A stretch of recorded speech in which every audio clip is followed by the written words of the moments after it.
Mesdames et messieurs, bonsoir. 20h sur la RTS, le journal. Voici les titres. Autosuffisance en riz d'ici 2017, le gouvernement accentue la cadence. 74 milliards seront injectés dans la campagne de cette année. Chiffres révélés lors du conseil interministériel présidé par le Premier ministre. Et puis nous parlons dans ce journal du déficit public et dette publique. Nos notions à la loupe ce soir. Les experts lèvent un point du voile sur ces deux postulats. À toute croissance économique, focus avec Daraba. Agriculture également dans ce journal. Santé, sport. La coopération entre la Chine et le Sénégal reste multiforme. Depuis 44 ans, la Chine envoie au Sénégal des médecins alors que sur le terrain, les techniciens mettent leur expertise au profit des paysans sénégalais. Zoom sur des activités qui renforcent l'axe Dakar-Beijing. Mesdames, Messieurs, bienvenue à tous. Encore une fois, bonsoir. Le Conseil des ministres est réuni ce matin au palais présidentiel. Voici la lecture du communiqué de ce Conseil des ministres avec Alassane Cissé. Le Conseil des ministres s'est réuni le jeudi 13 février 2014 au Palais de la République sous la présidence du chef de l'État, son Excellence M. Macky Sall. Dans sa communication au Conseil, le chef de l'État a félicité et remercié les populations de Saint-Louis et Rosso pour l'accueil chaleureux qui lui a été réservé à l'occasion de l'inauguration de la route Saint-Louis-Rosso-Richard Toll, réalisée grâce au financement de l'Union européenne. À cet égard, le président de la République a magnifié le soutien constant qu'apporte l'Union européenne à notre politique de développement économique et social. Le chef de l'État a saisi le prétexte de cette visite pour rappeler sa détermination à asseoir de Saint-Louis à Bakel une politique de valorisation des potentialités et des ressources naturelles du bassin du fleuve Sénégal, intégrant les localités transfrontalières. À ce titre, il a invité le gouvernement, en rapport avec l'Organisation pour la mise en valeur du fleuve Sénégal, OMVS, à accélérer la mise en œuvre du programme Système intégré de transport multimodal SITRAM, qui prévoit la réalisation d'un port fluvio-maritime à Saint-Louis et des escales fluviales à Richard Toll, Dagana, Kaskas, Matam et Bakel. Ces infrastructures permettront de redynamiser et valoriser les aménagements hydro-agricoles du delta du fleuve et l'exploitation industrielle des phosphates de Matam, emportant ainsi la création de chaînes de valeur en faveur de l'économie de la zone et la consolidation d'une prospérité durable des populations à travers le développement de l'emploi, notamment dans le secteur agricole. À ce propos, le président de la République a engagé le gouvernement sur la base de notre stratégie de sécurité alimentaire à redéfinir le cadre de performance avec la SAED afin de viser pour l'horizon 2017 des objectifs de production de l'ordre de 1,6 million de tonnes de riz paddy par an. Le gouvernement devra à cet effet encourager la diversification agricole dans la vallée par la promotion de l'horticulture et de nouvelles spéculations, en plus d'appuyer décisivement le processus de modernisation de l'élevage dans la zone. Le chef de l'État a par ailleurs invité le gouvernement à engager sans délai le programme de réhabilitation des aérodromes de Podor, Ourossogui, Bakel et d'initier avec les opérateurs touristiques une meilleure exploitation des circuits du bassin du fleuve Sénégal. À ce sujet, le président de la République a demandé au gouvernement d'intensifier l'exécution du programme de développement touristique de Saint-Louis, financé par l'Agence française de développement AFD, et d'optimiser l'exploitation des ressources culturelles importantes et diversifiées, ainsi que le patrimoine touristique de la zone. Le chef de l'État s'est réjoui de la désignation du ministre de l'Éducation nationale comme membre de 2 comités permanents du Partenariat mondial pour l'éducation. Il a félicité le ministre qui a été simultanément désigné président du comité technique, gouvernance éthique, risque et finances et membre du comité de coordination. Au titre de son agenda, le chef de l'État a informé le Conseil de sa participation le 7 février 2014 à la cérémonie marquant l'adoption de la nouvelle constitution tunisienne, au cours de laquelle il a magnifié le sursaut démocratique qualitatif réalisé par la Tunisie après les difficiles événements du passé récent. Il a réaffirmé la solidarité et l'amitié du peuple sénégalais au peuple tunisien. Le chef de l'État a informé le Conseil de l'audience qu'il a accordée le 8 février 2014 au négociateur en chef de l'APE régional en sa qualité de superviseur des négociations pour le compte de la CEDEAO. Ses interlocuteurs lui ont présenté à cette occasion les 6 points fondamentaux de l'accord conclu avec l'Union européenne, résultat d'un compromis historique après plusieurs années de négociations. Le Premier ministre a fait au Conseil une communication portant compte rendu des activités gouvernementales en abordant en particulier le Conseil interministériel sur l'emploi, le Conseil interministériel sur l'autosuffisance du riz, la réunion de travail avec une équipe de la Banque mondiale, la cérémonie de remise des clés des stades de Matam et de Saint-Louis.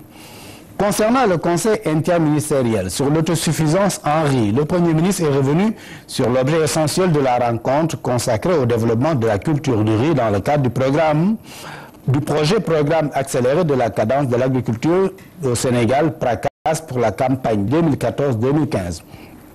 Le ministre des Affaires étrangères des Sénégalais de l'extérieur a rendu compte de la mission qu'il a effectuée en Belgique sur invitation du ministre belge des Affaires étrangères, du commerce extérieur et des affaires européennes, en mettant l'accent sur les bonnes perspectives de la coopération belgo-sénégalaise, notamment dans les domaines du tourisme, du transport aérien et maritime.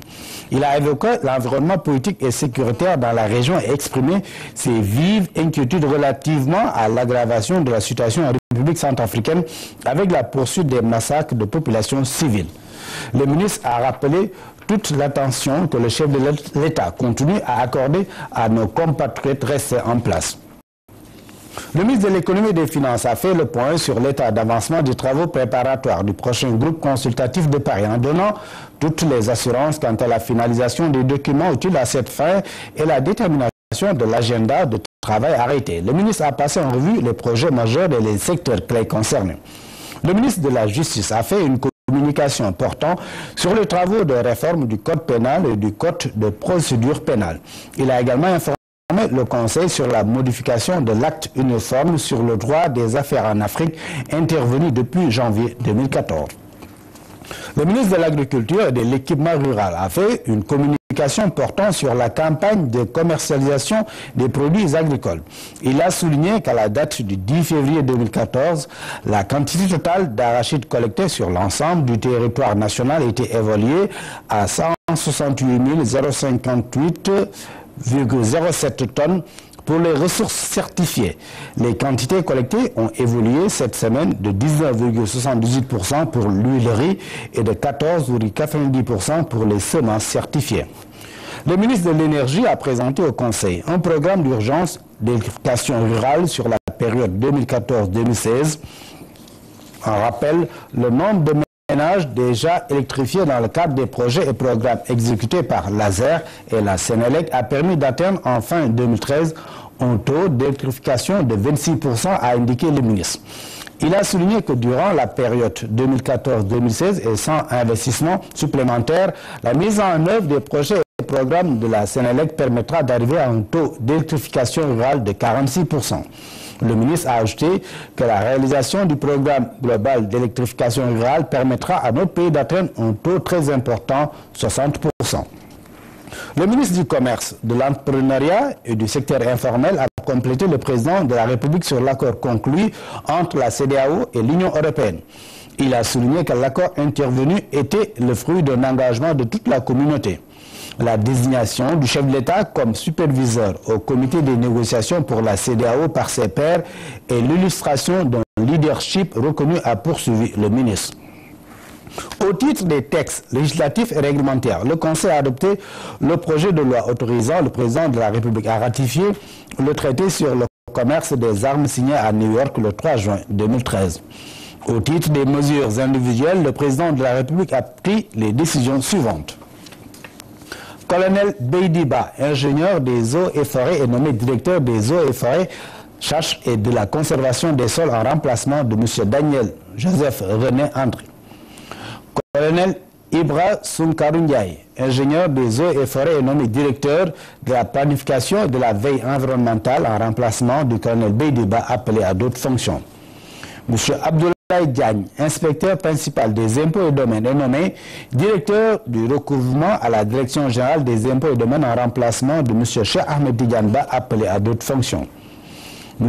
Ibrahim Mandaou, inspecteur principal de l'éducation populaire, de la jeunesse et des sports de classe exceptionnelle, est nommé inspecteur des affaires administratives et financières au ministère de la promotion de la bonne gouvernance et des relations avec les institutions. M. Ahmed Tidiane Dia, commissaire aux enquêtes économiques, est nommé directeur de la gouvernance sectorielle au ministère de la promotion de la bonne gouvernance et des relations avec les institutions. M. Babou Diabou Diop, professeur principal d'enseignement secondaire de classe exceptionnelle, est nommé directeur de la communication sociale et de l'éducation à la gouvernance au ministère de la promotion de la bonne gouvernance et des relations avec les institutions. M. Pape Mao Diouf, journaliste, expert en communication, est nommé directeur du Centre national d'information et de documentation au ministère de la promotion de la bonne gouvernance et des relations avec les institutions. C'était donc la lecture du communiqué du Conseil des ministres avec Alassane Cissé. L'Union européenne soutient le plan Sénégal émergent. Selon le commissaire européen en charge du développement, ce projet apporte les réponses aux problèmes des pays africains en général. André Spielbach, qui a été reçu par le président de la République, a aussi évoqué les questions de paix et de sécurité en Afrique. Il a été élevé à la dignité de grand officier de l'ordre du mérite. Nous l'écoutons au micro de Omar Nying. Mon entretien avec M. le Président était focusé en réalité sur deux thèmes très importants. Le premier, c'est le plan le Sénégal émergent. Ce plan va être présenté à Paris dans une semaine, mais ce plan capture tous les problèmes des pays africains en développement. Si je fais la comparaison, le produit intérieur brut par tête au Sénégal, c'est 1 000 $. Chez moi, dans mon pays, c'est 14 000 $. Et le problème, trouver les moyens pour augmenter le PIB par tête, parce que seulement avec la croissance, on peut partager tout ce qui est la croissance. Et ce plan donne une direction où il faut investir les dons. Bien sûr, nous avons choisi les secteurs prioritaires, c'est le secteur agricole, l'assainissement, et aussi le troisième secteur, la gouvernance. Nous avons à notre disposition pour le programme national de fête 350 millions €. Mais il faut, avec les autres instruments, mobiliser beaucoup plus d'argent pour soutenir l'investissement à l'infrastructure, particulièrement dans l'énergie. Les coûts d'énergie au Sénégal, c'est plus haut dans le monde ou à des pays plus hauts, parce que c'est basé sur le pétrole. C'est le challenge pour changer cette mix énergétique pour l'autre qui coûte moins cher, et ça demande beaucoup d'investissement. Le deuxième sujet que nous avons parlé, c'est les relations l'Europe-l'Afrique. Je crois que nous sommes maintenant, dans cette année, dans un nouveau dynamique avant le sommet, parce que les Européens ont pris beaucoup de décisions très importantes pour renforcer la sécurité africaine. Nous avons envoyé la mission de soutien pour l'entraînement des forces au Mali. Nous avons pris les décisions pour soutenir la paix avec notre force République centrafricaine. Mais cette dimension doit aussi donner appui pour les pays dans la sécurité qui n'est pas très fragile. Et je donne l'exemple de Sahel. Nous avons tous les appuis concentrés bien sûr pour le Mali, Niger, quelque chose pour Mauritanie, mais Sénégal qui est dans la même zone avec les mêmes risques n'a pas eu le peu de le secteur de sécurité. Donc pour moi c'est grand honneur, c'est vraiment, je n'ai pas mérité ça, mais j'ai compris c'est pour tous les Européens qui soutient les causes de développement. Je comprends, on ne peut pas donner le mérite pour tous les citoyens qui payent les impôts pour soutenir les causes de développement, qui aussi fait les contributions. Je comprends ça, c'est comme l'attitude positive pour l'Europe, pour ce que l'Europe fait. Et je suis vraiment très, très honoré, mais je comprends que c'est l'Europe qui doivent dire merci pour cette reconnaissance ici. André Spielbach, commissaire européen à la coopération et au développement. Et puis le président de la République a reçu la directrice exécutive de IFC, Afrique de l'Ouest, la société financière internationale, groupe de la Banque mondiale, intervient dans plusieurs domaines, dont les infrastructures et l'appui aux petites et moyennes entreprises. Madame Sarah Kébé Koulibaly, qui vient de prendre fonction, s'en est entretenue avec le chef de l'État. La voici à sa sortie d'audience au micro de Omar Nying. Le président a eu l'amabilité de m'accorder une audience très très fructueuse. Nous avons abordé les dossiers de coopération actuels entre l'IFC, qui est un membre du groupe de la Banque mondiale, existant, donc notre coopération existante et également la coopération future dans un certain nombre de secteurs qui sont très importants pour le développement de l'économie sénégalaise dans le futur. Nous travaillons sur un vaste groupe de sujets, y compris les PME qui sont un sujet extrêmement important pour nous. Parce que nous considérons que la réduction de la croissance, la réduction de la pauvreté au Sénégal passe par la croissance des PME. Donc nous intervenons sur ce dossier à travers de l'assistance en matière de conseil, mais en matière d'investissement également, à travers le microcrédit, des lignes de crédit qui financent les PME. Et aussi au niveau de la législation du crédit bail, par exemple, que nous avons aidé à mettre en place, et nous espérons que ça va pouvoir générer des investissements dans le secteur du crédit bail qui permettra de financer les petites et moyennes entreprises beaucoup plus facilement. La Commission nationale de réforme des institutions a remis cet après-midi son rapport au chef de l'État, une réforme qui vise notamment la modernisation du régime politique et la consolidation de l'État de droit afin de garantir la viabilité d'une grande nation de démocratie. La nouvelle architecture va également favoriser la stabilité institutionnelle. Pabirambi Guédiaï.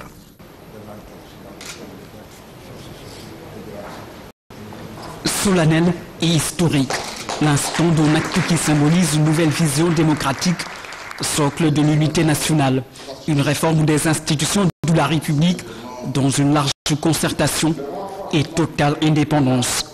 L'exercice que vous nous avez confié était d'autant plus singulier que pour la première fois dans l'histoire du Sénégal, et peut-être même dans l'histoire de l'Afrique, un chef d'État a décidé de faire procéder par une commission indépendante, composée de personnalités connues pour leur rigueur et leur impartialité, à une vaste consultation des citoyens sur ce que devait être le contenu de la Constitution de la nation.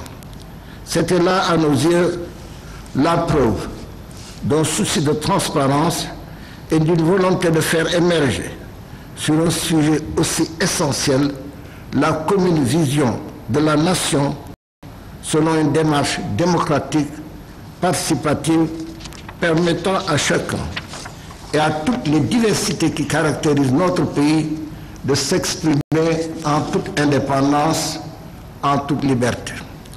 L'objectif était de bâtir en toute connaissance de cause un consensus national sur des sujets souvent controversés en vue d'adopter des dispositions susceptibles d'assurer la stabilité institutionnelle, le renforcement de l'unité de la nation et la création des conditions de la paix sociale et du progrès pour tous. Une démarche inclusive avec une participation citoyenne qui a conduit la commission dans tous les départements du Sénégal, ponctuée par des échanges d'IFORA, des panels, pour permettre à toutes les forces vives de la nation de s'exprimer.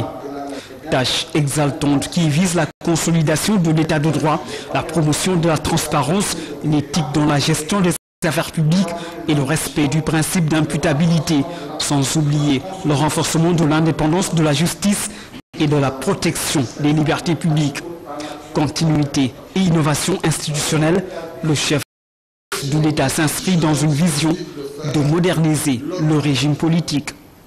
Dans ma vision, cette entreprise nécessite, pour sa pleine réussite, que l'accent soit mis sur les fondamentaux et non sur des difficultés d'ordre conjoncturel. Encore moins sur les aspérités dues aux péripéties du jeu politique et aux ambitions légitimes des uns et des autres. Prendre du recul, associer toutes les sensibilités, les écouter et capter l'essentiel de ce qui doit rendre nos institutions plus performantes et adapter ou inspirer nos politiques publiques.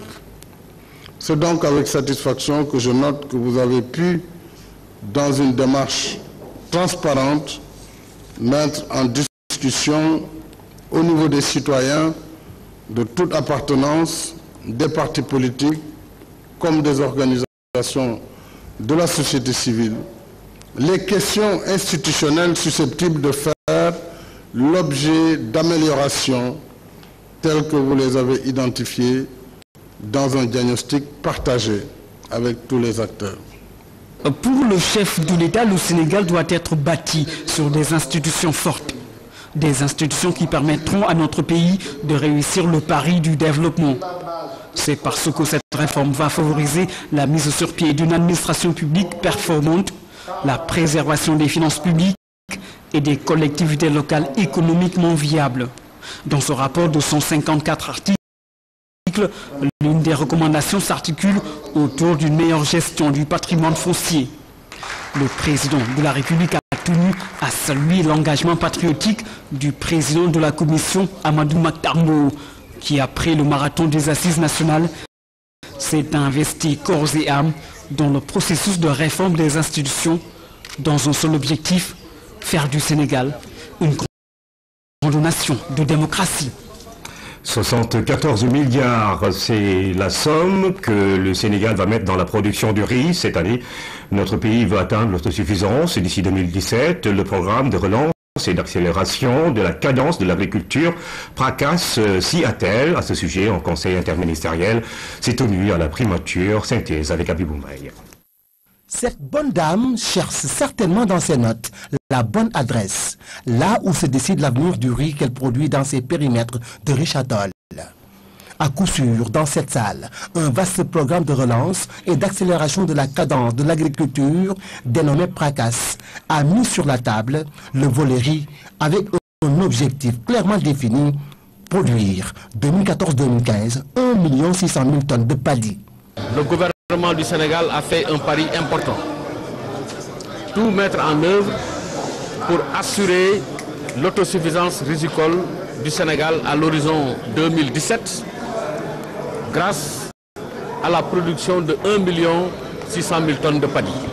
Il ressort de ce conseil interministériel notre volonté partagée de produire pour la campagne 2014-2015 900 000 tonnes de paddy, dont 60% en irrigué et 40% en pluvial. Principaux acteurs dans ce vaste et ambitieux programme qui vise l'autosuffisance en riz, les producteurs ont partagé leurs préoccupations qui tournent autour de la qualité du matériel, des superficies et du financement. Actuellement, commencé notre campagne. Nous avons matériel, nous financement. Nous avons démarré la campagne. Ce que nous demandons, c'est l'augmentation du matériel, du financement et des aménagements. Le Premier ministre nous a rassurés et nous avons pris l'engagement, nous les producteurs de la vallée, de donner du riz de qualité. Et désormais, nous nous inscrivons dans cette dynamique. C'est en contre-saison à peu près 38 000 hectares, en hivernage 52 000 hectares au niveau de la vallée du fleuve Sénégal, au niveau de l'Anambé à peu près 3 900 hectares et au niveau du pluvial 120 000 hectares. Nous pensons que le gouvernement s'est engagé, que le Premier ministre l'a confirmé, c'est pourquoi nous sommes satisfaits et nous pensons aujourd'hui il ne reste que l'accélération de la mise en œuvre. Le coût du projet est de 74 milliards, dont environ 28 milliards sont déjà mobilisés. Mais nous avons bon espoir que tout le financement va être mobilisé. Quand la bataille de l'autosuffisance en riz est engagée, gouvernement, producteurs, bailleurs de fonds peuvent ensemble soulever le poids de la charge, quelle que soit la lourdeur. Ils sont devenus des auditifs, 4000 appareils auditifs estimés à 2 milliards de francs CFA ont été mis à la disposition de la clinique ORLL de l'hôpital Fann. C'est pour permettre à 2000 patients atteints de surdité de retrouver l'ouïe. Ce geste est de la fondation américaine Starkey Hering, partenaire de la Fondation Servir le Sénégal. Les premiers bénéficiaires commencent à entendre depuis ce matin. Louis-Philippe Sagna. Le montage de l'appareil auditif se fait avec minutie. Progressivement, un test est effectué pour vérifier si le patient est satisfait.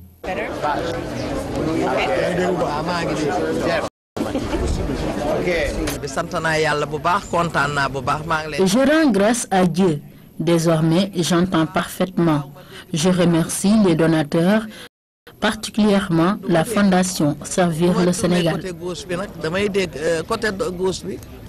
Nafissatou Samb fait partie des 2000 malentendants venus de tous les coins du pays. Ils ont été sélectionnés après une première phase destinée à la prise d'empreintes. J'écoute bien et quand tu me dis quelque chose, je l'entends. Avant que tu me parles, j'entends. C'est grâce à un partenariat entre la Fondation Servir le Sénégal et la Fondation Starkey Hering que la clinique d'ORL de l'hôpital Fann a reçu 4000 prothèses auditives, dont l'unité est estimée à 500 000 francs CFA. Cette mission est importante pour la population sénégalaise, puisque vous savez qu'entendre c'est indispensable pour l'individu.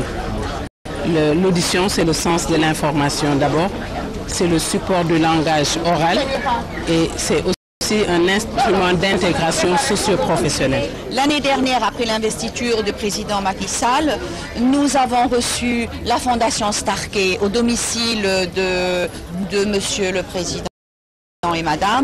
Donc il y avait déjà appareillé cette période-là 1200 patients. Aujourd'hui, ils sont revenus cette année, une année après, pour appareiller environ 2000 patients. Donc en général, qu'est-ce qui se passe au niveau des partenariats médicaux? Nous avons des facilitateurs qui créent le lien entre la Fondation Servir le Sénégal et les autres fondations qui sont basées un peu partout. Coût global de ce don, 2 milliards de francs CFA. L'Américain Bill Austin et son équipe comptent renouveler annuellement cet acte caritatif aux côtés de la Fondation Servir le Sénégal que dirige la Première Dame, ne serait-ce que pour lutter contre la surdité, un véritable problème de santé publique. Les appareils auditifs donc pour les malentendants du Sénégal. Dans le même temps, remise de titres fonciers aux populations déplacées de Diass. C'est dans la région de Thiès. Les logements pour près de 35 familles déjà prêts à être occupés. Malgré la réticence de quelques-uns, 90 familles ont déjà rejoint leur nouvelle demeure. La cité baptisée Darussalam, sise dans la communauté rurale de Keur Moussa, vient concrétiser l'engagement du gouvernement envers ces déplacés. Philomène Constance Tiagne. Chose promise, chose due, c'est à présent acquis pour ces 342 ménages déplacés de la communauté rurale de Diass à celle de Keur Moussa. En raison de la construction de l'aéroport international de Diass, ces populations craignaient de perdre habitation et terres. Avec cette remise des actes de propriété, les déplacés sont rassurés.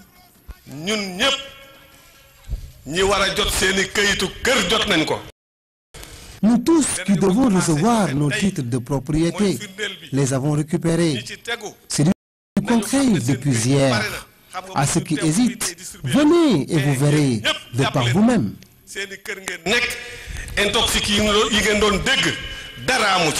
Pour le moment, seules 90 familles sont sur place.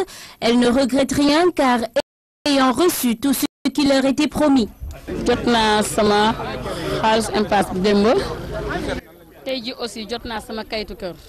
J'ai reçu les clés de ma maison ainsi que mes impenses. Et je confirme que c'est une réalité. Pour mes voisins qui sont restés, je leur demande de venir nous rejoindre. En plus, ici, c'est confortable. On y trouve tout ce dont on a besoin, de l'électricité, de l'eau dans les maisons. Là où on était avant, on n'avait pas cela. Depuis le début de ce projet de construction de l'aéroport en 2001, des polémiques sont nées. Les autorités de l'AIBD continuent de sensibiliser les réfractaires pour qu'ils viennent disposer de leurs propriétés. Nous continuons la sensibilisation en disant aux autres, ceux qui ne veulent pas venir, que le train de l'histoire s'est ébranlé. Demain verra le jour. Si on rate la locomotive, le premier wagon, le deuxième wagon, il ne faut pas qu'il rate le dernier wagon de l'histoire. demain verra le jour, demain verra l'ouverture de cet aéroport. Des titres fonciers, mais aussi une indemnisation globale de 500 millions de francs CFA. De plus, un montant de 150 000 francs CFA de frais d'aménagement sera donné à chaque famille. Et ce n'est pas tout. Il s'y ajoute qu'avec la venue de cet aéroport, toute cette zone va complètement changer de visage. Que ça soit du point de vue des logements qui seront là, des habitats qui seront là, mais surtout du point de vue de la valeur de ces terres. Peut-être aujourd'hui ces terres ne valent absolument rien, mais dans une dizaine d'années, ces terres vont valoir ce que valent aujourd'hui les terres des Almadies, ce que valent aujourd'hui les terres de Sicap Mermoz, etc.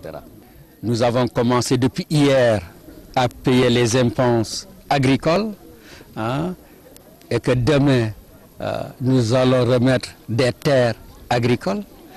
Donc, véritablement, les choses commencent certainement très bien. Des opportunités qui s'offrent à ces populations qui commencent à se familiariser avec leurs nouveaux locaux. Les autorités espèrent accueillir les familles restantes d'ici la fin des travaux de l'aéroport, c'est-à-dire en décembre 2014. 350 familles donc qui bénéficient de ces logements dans le cadre de la réalisation de l'aéroport international Blaise Diagne. En visite au Sénégal, le commissaire européen en charge du développement s'est rendu ce matin au quai de pêche de Mour, une infrastructure financée par l'Union européenne en compagnie du ministre de la Pêche. Il a pu mesurer la portée d'un tel investissement. René Massiga Diouf. La matinée, c'est souvent le grand marchandage entre vendeurs et acheteurs de poissons au quai de Mbour. Le quotidien de ces acteurs obéit à la même logique marchande jusque devant les pirogues. Les étals sont partout présents. Des familles entières de la zone viennent y trouver le nécessaire pour le repas du jour. Le ministre de la Pêche et le commissaire européen en charge du développement se sont rendus sur place pour mieux mesurer la portée de l'infrastructure. Les acteurs de la pêche soulignent l'utilité d'un tel investissement. Auparavant, nous avons des problèmes pour revendre ici, parce qu'il n'y avait pas ce quai de pêche ici. Mais actuellement, nous sommes protégés par le sel, grâce à ce quai. Bon, nous disons Alhamdulillah par cette réalisation. Au niveau national, c'est le premier quai de débarquement de produits halieutiques. En 2013, 50 000 tonnes de poissons y ont été débarquées, dont 7 000 exportés. La délégation a fait la visite dans une ambiance de chorégraphie. La localité est une référence en matière de pêche artisanale. Par cette visite, vous nous témoignez une fois de plus tout l'intérêt que vous portez à notre ville et au développement du secteur de la pêche de la localité. La pêche est un secteur d'une grande importance au Sénégal, tant pour les emplois qu'il génère que pour la contribution à l'économie du pays. Les produits halieutiques sont les premières sources de protéines animales pour la population et à ce titre, le secteur de la pêche joue un rôle central dans la sécurité alimentaire des Sénégalais. La construction de ce quai a été le fruit de la coopération avec l'Union européenne dans le cadre du développement de la pêche artisanale et industrielle. L'aide apportée sur la gestion durable des ressources halieutiques, la question de leur qualité, leur salubrité, leur valorisation, entre autres. En 2011, le chiffre d'affaires du quai est estimé à plus de 300 milliards de francs CFA. La pêche en général artisanale, industrielle, est très importante pour notre économie, 12,5% des produits d'exportation en matière de devises et 600 000 emplois. Pour l'appui à la gestion durable des ressources, l'Union européenne va démarrer un nouveau projet dans un contexte de raréfaction des ressources et d'insécurité alimentaire. Il sera une grande source de revenus pour les populations, en particulier les femmes. En marge de cette visite, le ministre de la Pêche a annoncé l'arraisonnement d'un navire ukrainien.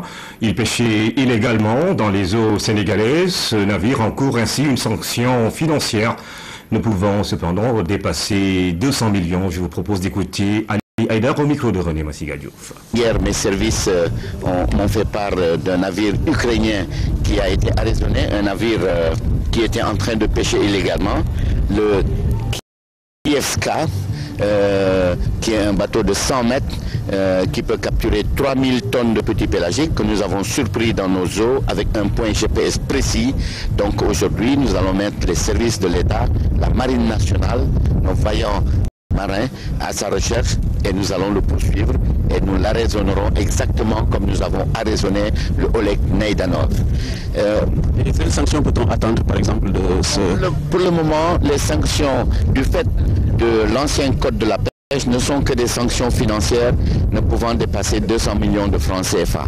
Bien sûr, nous sommes en train de revisiter sur les consignes du président de la République. Quand il est allé à Kayar, il a parlé aux pêcheurs, il a été très clair, il a dit qu'il nous donnait jusqu'en avril pour lui proposer un nouveau code qui prendrait en charge ces préoccupations de pêche illégale qui coûtent à l'État du Sénégal tous les ans 150 milliards de francs CFA qui sont pillés de nos ressources.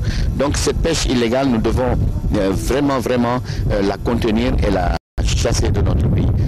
200 unités de séchage sont mises à la disposition des groupements de femmes de Manning.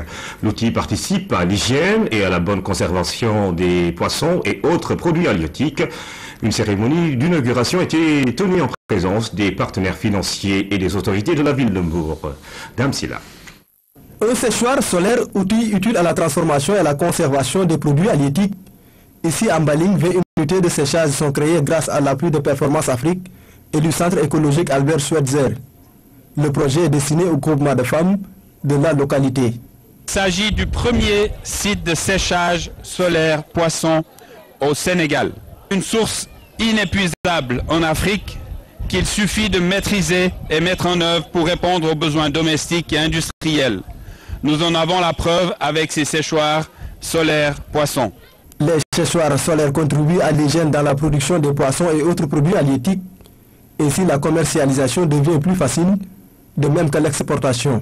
La valorisation des produits halieutiques sera améliorée davantage, surtout avec ces séchoirs solaires qui permettront d'allier hygiène, qualité, mais aussi performance organoleptique. Avec les séchoirs solaires,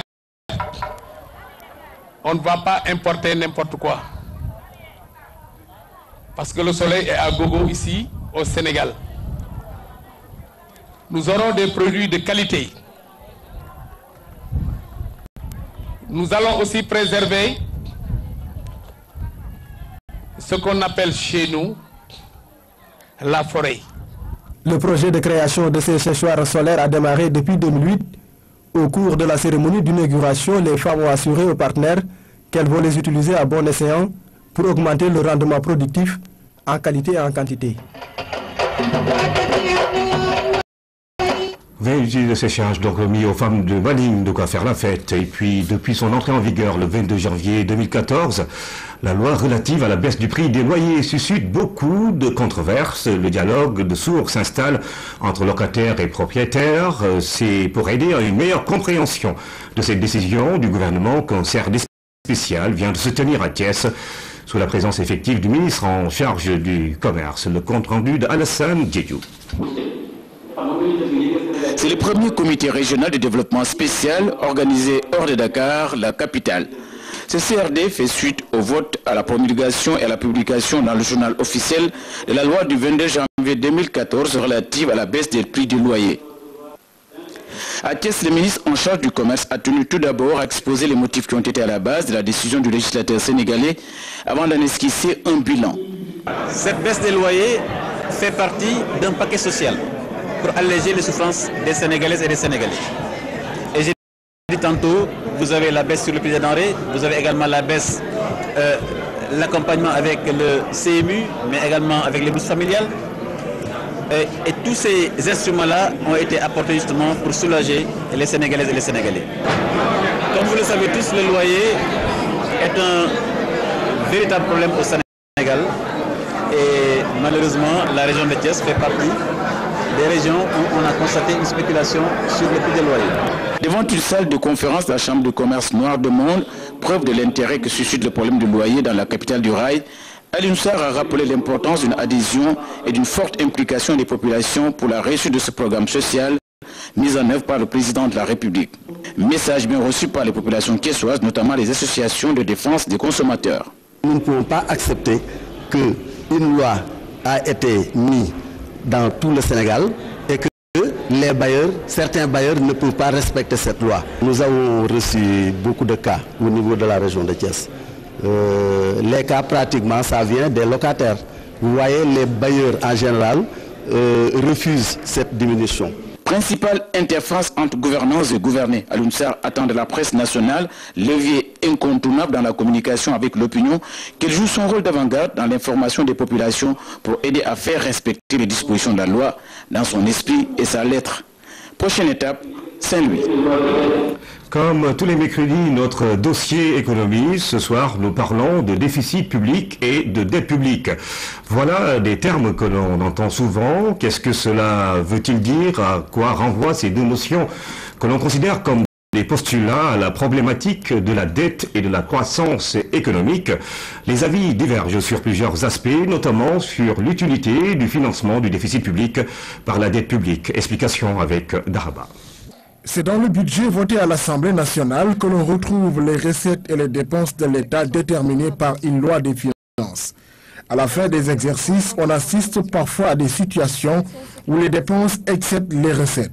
Alors, il faut financer ce déficit, mais comment? Aucun État ne peut donner une injonction à la Banque centrale ou venir à la Banque centrale de payer de la monnaie. Dans ce cas-là, le financement monétaire du déficit est exclu. Donc l'État peut uniquement se tourner auprès des épargnants, donc emprunter ici ou dans les marchés financiers. Donc c'est dans ce cadre-là que l'on définit très simplement la dette de l'État comme étant tout juste le cumul, c'est-à-dire la somme des déficits de l'État. La dette extérieure de l'État est aussi une réunion de deux notions. La dette extérieure, tout court, c'est l'ensemble des engagements des nationaux, y compris l'État. Donc la dette publique est une composante essentielle de la dette extérieure, parce que la dette extérieure aussi inclut la dette des autres agents économiques. Au-delà de ces deux agrégats sur la dette, il y a ce que l'on appelle le service de la dette. Si on emprunte 100 000 francs, okay, on paye 3% de 100 000 francs, donc 3 000 francs par an, supposons. Dans ce cadre-là, chaque année, on paye 3%. Donc, si on a une dette qui doit être amortie au cours de la période, si c'est sur 5 ans, par exemple, si on dit que sur 5 ans, les 100 000 francs, on paye 20 000 francs par an. Ok, ça fait 100 000 francs. Et donc, chaque année, on paye une partie de ce qu'on a emprunté, donc une partie des 100 000 francs, donc 20 000 francs, plus les intérêts, 3 000 francs. Donc, ça fait 23 000. Donc, les 23 000, c'est ce qu'on appelle le service de la dette. De la théorie à la pratique, avec à l'appui le cas du Sénégal. Les intérêts de la dette, selon les chiffres disponibles sur la période 2000 et 2001, démontrent que le Sénégal supporte bien la dette. Autre élément fondamental dans la problématique dette et croissance, la nature des dépenses en capital. Si l'État arrive à faire des dépenses rentables, qui seront rentables dans le futur, ça veut dire que l'État pourrait dégager un surplus budgétaire qui lui permettra de rembourser normalement ses emprunts. Si l'État donne l'impulsion, ça permet aussi aux investisseurs, tant nationaux qu'étrangers, de venir aussi investir. C'est-à-dire que l'État, en investissant dans les infrastructures, pourra impulser une dynamique de croissance qui pourrait être aussi être accélérée par l'implication du secteur privé. Parce qu'en fait, tout le secteur privé a besoin en fait, d'un environnement favorable. Les indicateurs sur ce plan montrent que notre pays a des efforts à faire, la moyenne se situant entre 35 et 37%. Par contre, au regard du pacte de stabilité de la zone UEMOA, la dette du Sénégal ne plombe pas la richesse nationale. Les libéraux, à l'opposé des keynésiens, ne sont pas partisans d'un endettement massif de l'État. Entre autres raisons évoquées, la hausse des prix devant la rareté des fonds, la hausse également des taux d'intérêt et de change, ce qui peut freiner la compétitivité des entreprises. Mais heureusement pour le Sénégal, le gendarme UEMOA impose une discipline budgétaire dans sa zone. Le dossier économique a retrouvé tous les jeudis sur cette même antenne. Le ministre de l'Enseignement supérieur et de la Recherche a visité hier l'Autorité nationale d'assurance qualité de l'enseignement supérieur.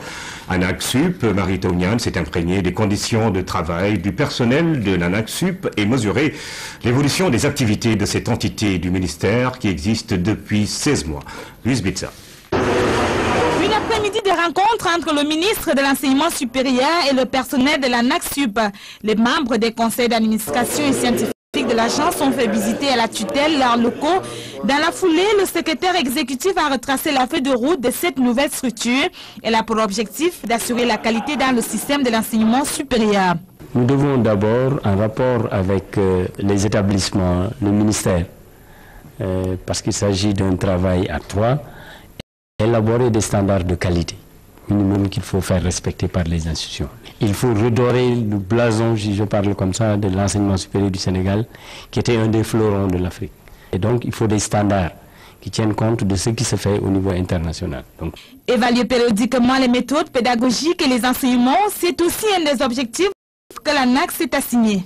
Ce n'était pas facile d'asseoir dans un pays d'Afrique francophone la première autorité nationale d'assurance qualité. C'est maintenant chose faite, puisqu'elle a, dans le cadre de ses missions, déjà procédé à des évaluations au niveau de l'enseignement supérieur privé, au niveau de l'enseignement supérieur public. Elle a aussi mis en place des référentiels, qu'il s'agisse des institutions que des formations. Aujourd'hui, l'agence est reconnue par la communauté de l'enseignement supérieur. Elle joue ainsi pleinement son rôle de structure autonome. Le gouvernement du Sénégal attache beaucoup d'importance à ces missions, puisque l'enseignement supérieur et la recherche sont des priorités du programme du président de la République, M. Macky Sall, puisque un certain nombre de décisions du Conseil présidentiel sur l'enseignement supérieur interpellent directement l'autorité nationale d'assurance qualité, en particulier l'extension de ces missions. Il est donc important que nos structures, que nos filières de formation soient évidemment aux standards internationaux. L'assurance qualité est un aspect de la bonne gouvernance du système de l'enseignement supérieur. Déjà une quinzaine d'institutions privées sont en cours d'évaluation dans le cadre de l'accréditation des licences en vue d'orienter de nouveaux bacheliers. C'est aujourd'hui la journée internationale de la radio. Considérée comme un moyen de communication, cet outil a servi d'instrument de gouvernance coloniale dans le passé. Dans d'autres pays, l'avènement de ce médium a connu un essor fulgurant, ce qui n'est pas sans conséquence pour mettre fin à certaines dérives. Les spécialistes et anciens journalistes plaident pour plus de formation et de créativité dans la production des émissions radio. Ibrahima Pabidjedjou. Goûter ces produits lors de la foire à Dakar. Au plan mondial, le rôle joué par la radio n'est plus à démontrer. Les historiens le racontent. Au cours de la Première Guerre mondiale, elle est apparue comme un moyen de communication efficace. Mais la radio a aussi été un instrument de gouvernance coloniale. Au Sénégal, depuis la libéralisation des ondes, les radios privées ont foisonné. Conséquence, la radio tend à s'éloigner de sa mission première qui est d'informer, d'éduquer et de distraire. Le métier de journaliste est tellement compliqué qu'il faut être formé. C'est une nécessité. Le journaliste, il est là pour le public. Il faut donner raison au public. Un vieux retraité qui avait perdu la vue et que je considérais comme un oncle. Son fils était mon ami, lui aussi est décédé. Et un jour, il m'a fait appeler, j'étais rédacteur en chef de Radio Sénégal. Et il m'a dit, bon, moi j'ai un problème, tu sais, aujourd'hui mon lien avec le monde, c'est la radio, c'est le journal. Or, tu as un journaliste qui, chaque fois qu'il présente, je suis obligé d'aller ailleurs sur Radio France parce qu'il parle mal. Il faut que tu l'enlèves. Eh bien, j'avoue aujourd'hui que je l'ai enlevé. Malgré la multiplicité des moyens de communication, certains restent fidèles à la radio. J'ai peur que beaucoup d'informations m'échappent. Parce que, en tant qu'homme moderne, je dois être au courant de l'actualité, au jour le jour, aussi bien à l'intérieur de mon pays, le Sénégal, qu'à l'extérieur. Avec l'essor fulgurant de la télévision et des téléphones portables, le bon vieux transitor n'est plus de mode. La vente de postes radio ne fait plus recette. Ceux qui payent les radios avant, ils payent les radios jusqu'à présent parce qu'ils sont vieillis avec. Ils avaient l'habitude de l'écouter avec des baffes ou bien de le mettre à l'écart. Mais maintenant, avec la jeunesse, les jeunes n'achètent pas de radio, ça je te le dis. Ils ont leur Walkman ou bien comment dire, leur portable avec leur casque, ils peuvent l'écouter. Nous, on n'a plus de bonnes oreilles. Nous, on préfère les grosses oreilles, appareils. Il faut être créatif. Nous, quand on était à l'ERTS, nous produisions. Malgré les âges, la radio demeure un médium convivial pour plusieurs personnes. Elle est le moyen qui les rapproche avec le reste du monde. Ce 13 février, la journée mondiale de la radio a été célébrée au Sénégal, placée sous le signe de la promotion féminine dans les médias. Elle a été pour l'UNESCO une occasion d'honorer la journaliste Hélène Harley, une ancienne de la radio. Le reportage de Ahmed Bachir Kounta. La fierté a envahi mon cœur à la pensée que mes confrères et consoeurs journalistes seraient à mes côtés, eux avec lesquels j'ai partagé toutes ces années de notre jeunesse laborieuse. Voix d'hier, voix de toujours. Celle d'Hélène Harley qui, dans les années 60-80, subjuguait les auditeurs de la radiodiffusion nationale. Voix de nymphe, diction de sénateur romain, Hélène Harley possédait les atouts majeurs d'une communication à impact. Depuis lors, beaucoup d'eau a coulé sous les ponts de l'information, charriant un pluralisme intégral ainsi que de profondes mutations institutionnelles et technologiques notamment. De tout cela découle une situation presque iconoclaste, d'où la nécessité de sauvegarder le patrimoine collectif et vivifier la valeur d'exemplarité de l'œuvre de grands professionnels de la communication dans notre pays. Un enjeu de mémoire est ainsi engagé, car ce ne sont pas les pierres qui font la cité, mais plutôt les hommes. L'UNESCO a donc opportunément choisi le 13 février, journée mondiale de la radio, pour, à travers la personne d'Hélène Harley, honorer la phalange historique de journalistes sénégalais du service public qui furent de véritables disciples intellectuels du président Léopold Sédar Senghor. En présence de membres de sa famille, de confrères anciens et jeunes, Hélène Harley fleurit et demeurait simple malgré la charge émotionnelle de l'événement que l'UNESCO a placé sous le signe de la promotion de la femme au sein des médias. C'est pourquoi je suis également et particulièrement contente que nous rendions hommage à Madame Elisabeth Hélène Harley, une des pionnières de la radio du Sénégal. Madame Anne-Thérèse Ndong Diatta a également lu le message du secrétaire général des Nations Unies, Ban Ki-moon. C'est ensuite la diffusion du message vidéo de Madame Irina Bokowa, directrice générale de l'UNESCO. Ce furent ensuite les émouvants témoignages de confrères et consoeurs ayant cheminé avec la récipiendaire. Parmi ses consorts, Anen Mbaye Derneville, Djadji Touré, Mansour Sow, Pedro Ndiaye Marigata et d'autres pages glorieuses de l'histoire de la radiodiffusion-télévision sénégalaise.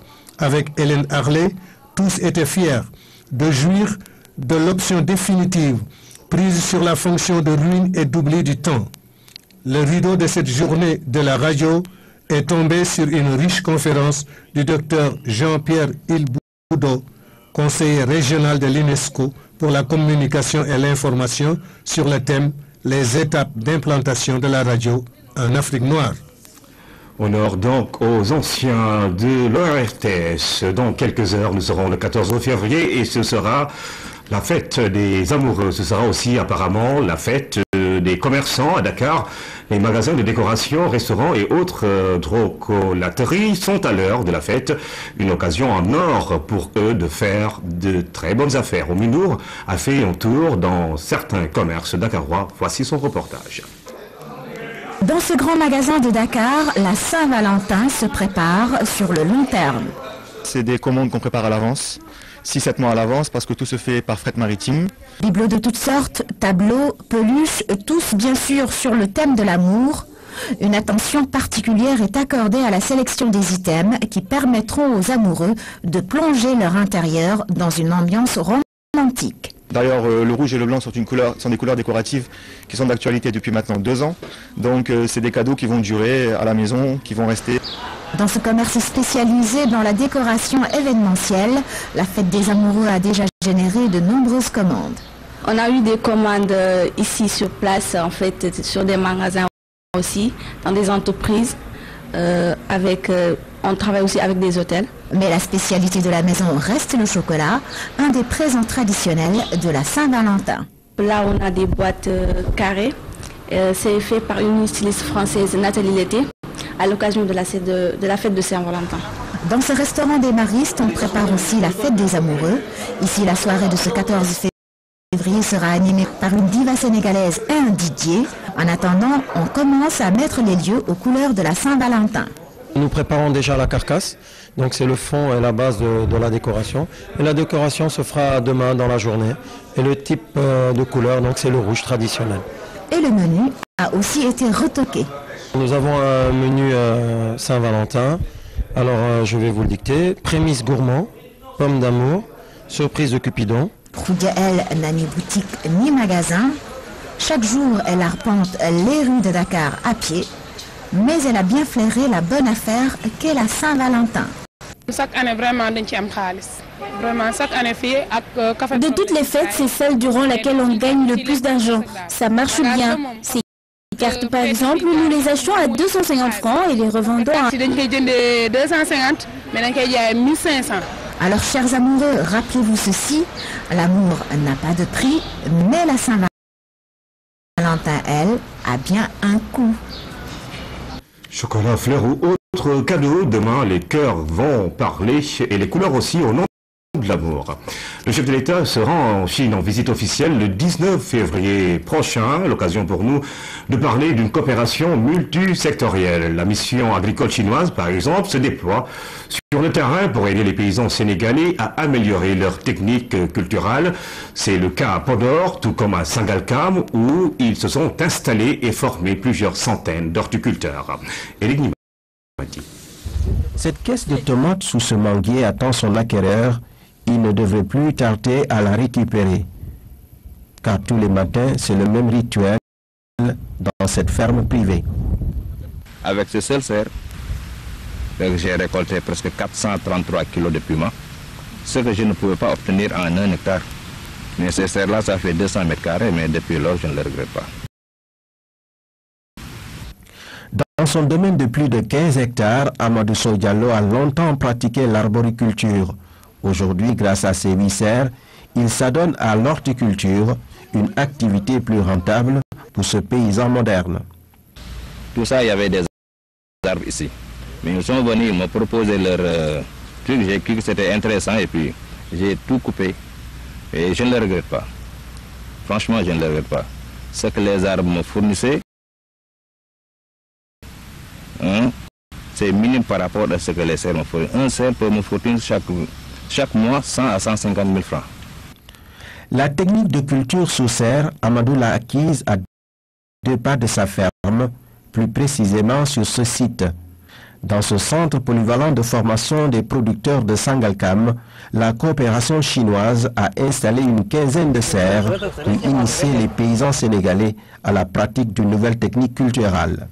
L'utilité de la serre, c'est maîtriser le paquet technologique à l'intérieur. Voyez-vous qu'il n'y a aucune trace de maladie, aucune trace d'attaque d'insectes. C'est que la serre protège. Et ça permet de diminuer toute la pression phytosanitaire aux alentours.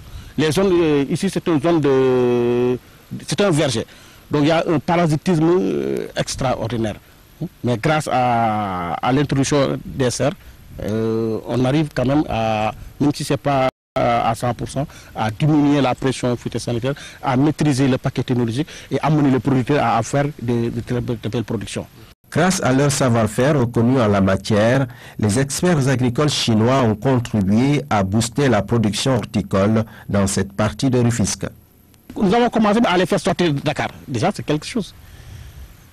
La demande est tellement forte qu'il nous arrive parfois de les extirper de la zone de production et les amener voir d'autres types de producteurs. Et là, c'est pour la sécurité alimentaire.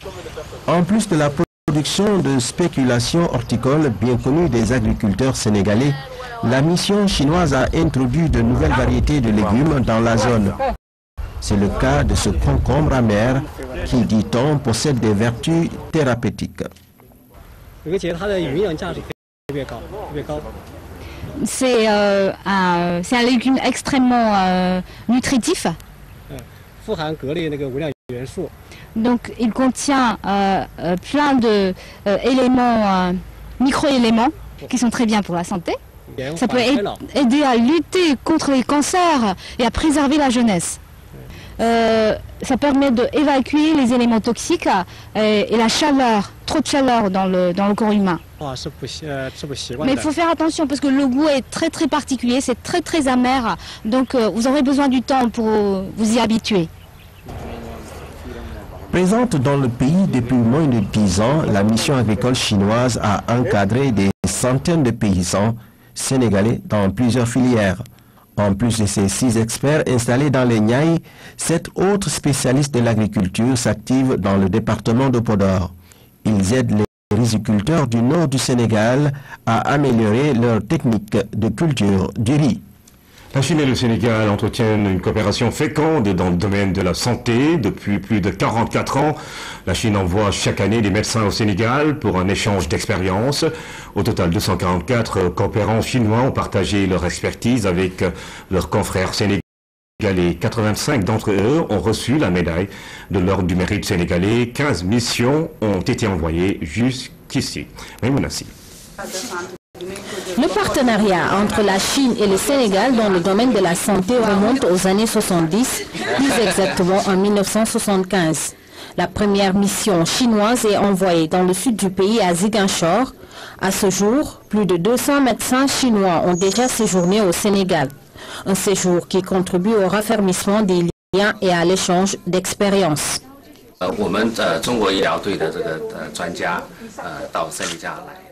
Les experts chinois sont là pour aider un peu les confrères sénégalais à progresser dans le domaine de la santé, notamment sur le plan technique. Les médecins chinois essayent de mettre en valeur les spécialités de la médecine chinoise, dont l'acupuncture. Ils essaient de former les médecins sénégalais, c'est-à-dire de transférer le savoir-faire, les expériences techniques. La démonstration de l'exemple type de ce partenariat fécond est visible à l'hôpital de Pékin. Depuis 2007, un an après son inauguration, l'établissement sanitaire reçoit des équipes chinoises. Ces coopérants interviennent dans tous les services de soins, à l'ORL par exemple ou à l'ophtalmo. Les consultations se font en binôme. Le concours des Chinois est assez substantiel. Donc nous souhaitons que ce soit une coopération qui continue et qu'il y ait beaucoup d'échanges entre les deux peuples. Les patients sont nombreux. On travaille avec les médecins sénégalais. Tout se passe très bien. Autre illustration de la collaboration sino-sénégalaise, le financement de ce centre de traitement du paludisme à hauteur de 100 millions de francs CFA par la Chine, sans compter l'équipement de ce laboratoire d'analyse et de bactériologie, tout en appui salué par les autorités hospitalières. C'est une contribution très positive parce que nous avons, avec 6 mois d'imprégnation, même avant ces 6 mois, on se rend compte que c'est les équipes sont intégrées, donc ils travaillent ensemble en binôme avec les Sénégalais et il n'y a pas de problème, ça marche et techniquement aussi ils se comprennent. Réciproquement, le Sénégal et la Chine envoient des équipes de médecins de manière régulière pour des renforcements de capacités. Un bel exemple de coopération qui s'exprime jusqu'au plan linguistique.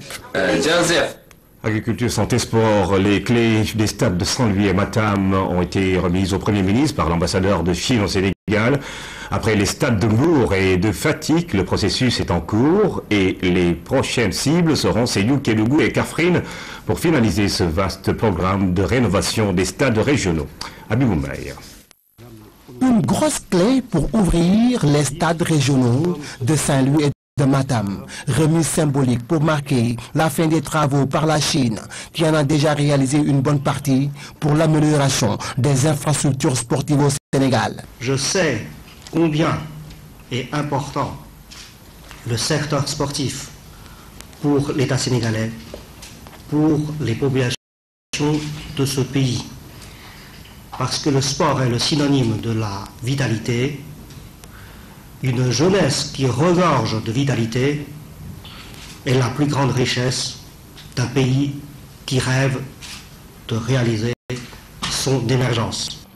Une remise symbolique qui survient à quelques jours de la visite du président de la République en Chine et qui confirme la part considérable que la politique sportive représente dans l'agenda des autorités du pays. 10 des 14 régions de notre pays sont aujourd'hui dotées de stades multifonctionnels où les conditions de la pratique du football, de l'athlétisme, du handball, du basketball et des arts martiaux, entre autres disciplines, seront fortement améliorées. Les sportifs auront donc un cadre pour exceller. L'intégration des stades de Sédhiou, Kédougou et Kaffrine dans cet important programme de réhabilitation sont les dernières étapes en fait de notre ambition d'offrir aux populations de toutes les régions des infrastructures adaptées à une pratique sécurisée dans différentes disciplines sportives. Après avoir lancé les travaux de rénovation du stade Aline Sitoé Diatta de Ziguinchor, le maillage du territoire en infrastructures sportives de qualité est en passe de devenir une réalité.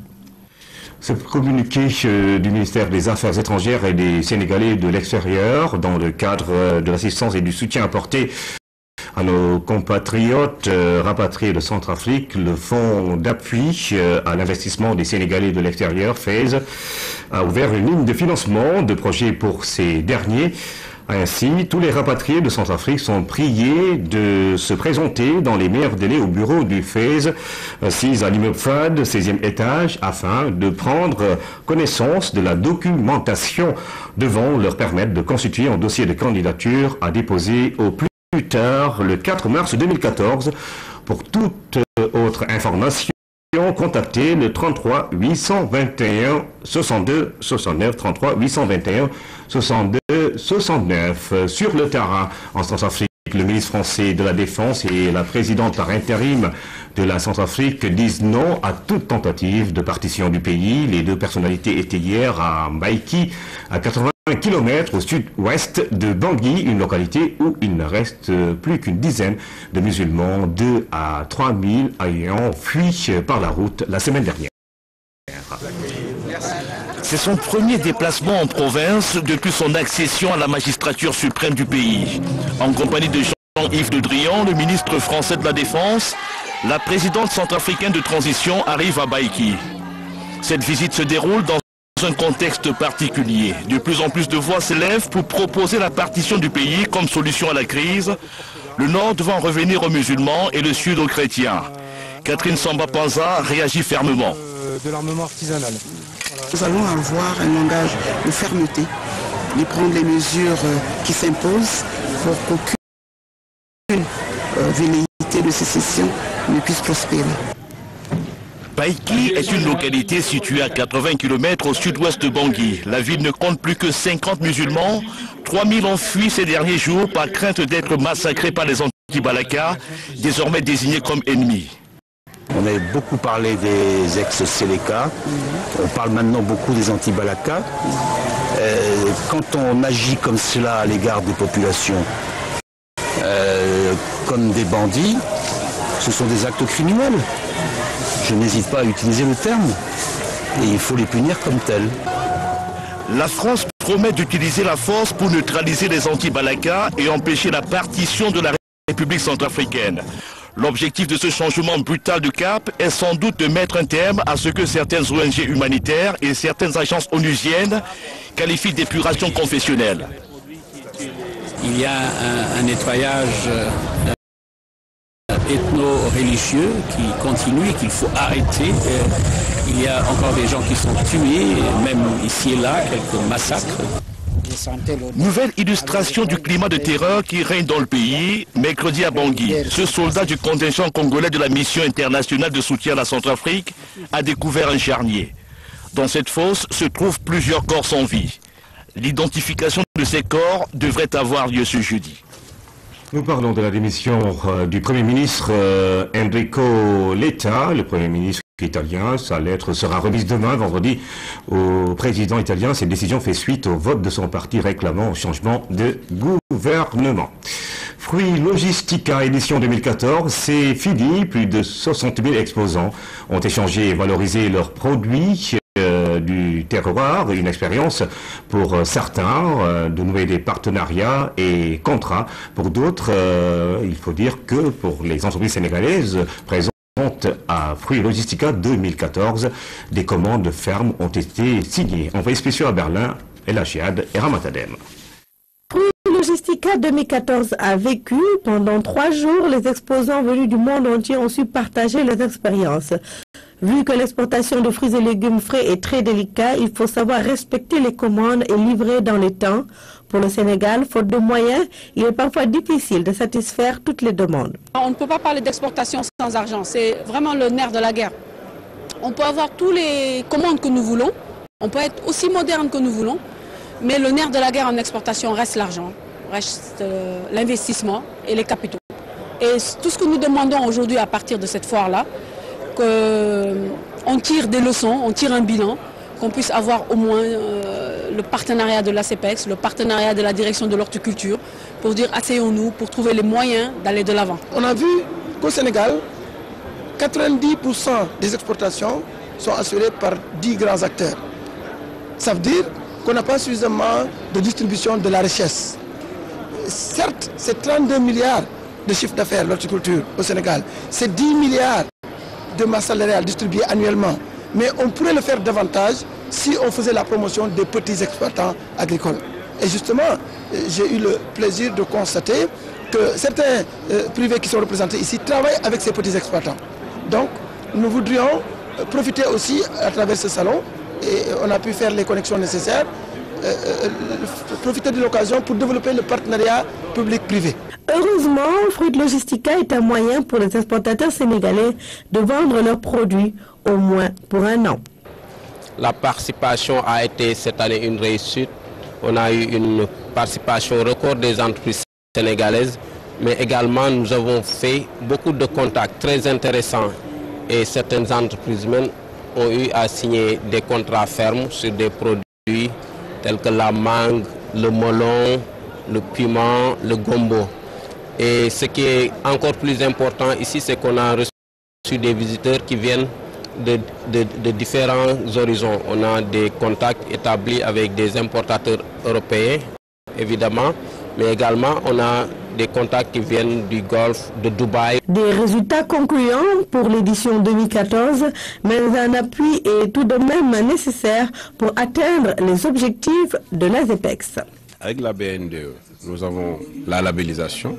L'ACPEX va aller vers la labellisation de ces entreprises pour que ces entreprises puissent bénéficier du financement de la BNDE. Si des fonds de garantie sont nécessaires également, avec le fonds GIP, nous allons aller vers ces fonds de garantie. Voilà, donc c'est une réussite totale par rapport à nos objectifs. On a même dépassé nos objectifs et au fur et à mesure, nous allons atteindre l'objectif global des exportations, à savoir sur 2014, avoir une augmentation de 10% des exportations sénégalaises, quelles que soient les filières. Les rideaux sont tombés à Fruits Logistica édition 2014 de Berlin. Ce rendez-vous incontournable pour les exportateurs de fruits et légumes frais du monde entier. Le Sénégal compte toujours pour plus de compétitivité être fidèle au rendez-vous, mais également marquer sa présence dans d'autres salons dans le monde entier grâce à la ZEPEX. Car seule la visibilité pourra développer les exportations dans le secteur horticole sénégalais. À Dakar, les organisateurs du 15e Salon national pour l'emploi des jeunes ont rencontré la presse, une séance d'information et de sensibilisation pour les chercheurs d'emploi sur les opportunités qu'offre ce salon prévu les 17 et 18 mars prochains. Le thème porte sur la décentralisation et l'emploi des jeunes. Oumar Baldé.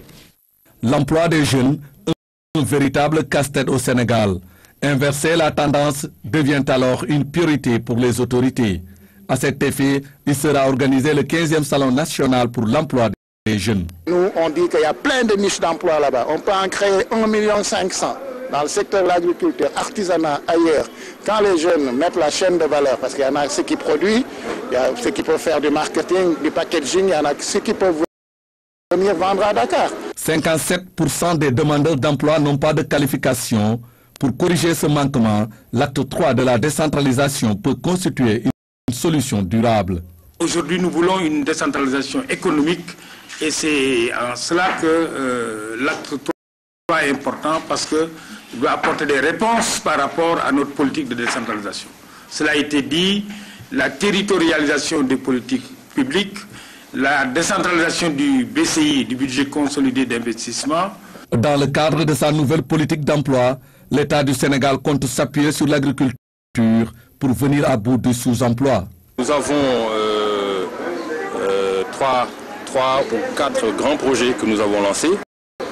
Et le projet majeur, c'est le projet des domaines agricoles communautaires. Vous le savez tous, s'il y a un secteur dans ce pays qui est capable d'absorber la forte demande d'emploi que nous avons dans ce pays-là, c'est le secteur de l'agriculture. Et quand on dit agriculture, ce n'est pas forcément uniquement la production agricole. Nous avons une approche chaîne de valeur, comme on dit. Et tous les segments de cette chaîne de valeur agricole sont concernés. Le salon de l'emploi des jeunes devra permettre à des milliers de jeunes de trouver du travail. Pour cette année, l'événement va se tenir les 17 et 18 mars 2014 à Dakar. Mesdames et messieurs, c'est tout pour cette édition du 20h. Merci de suivre l'actualité tous les jours sur la première chaîne de télévision sénégalaise. D'autres informations un peu plus tard dans la soirée. Bonsoir.